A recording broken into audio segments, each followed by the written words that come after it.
प्रतिवर्ष मु फटो खटुली उपरे रखी पूजा करे, किंतु एथर मो पुओ कहिला मामा आमे भी मूर्ति आनी पूजा करिवा। पाखरे मूर्ति एते सारा बिक्री होइथिवार देखि मो पुओ ता निजको संभाली पारिलानी। सी जिद्दी कला मूर्ति नहीं पूजा करिवा। मु भाबिली मूर्ति नेले तो टिके घिओ पोड़ी होम कले भल हेबो, सेथिपई ब्राह्मण डाकी घरे घिओ पोड़ी सरस्वती माता को पूजा कली।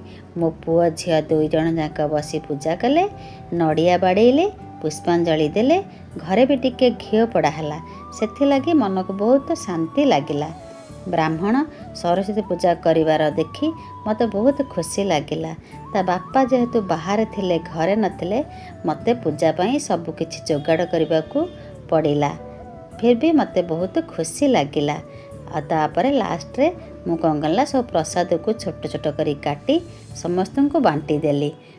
मु तो एथर एमिति पूजा कली। आपण माने केमिति सरस्वती पूजा कले मते कमेंट रे निश्चित जणाइबे।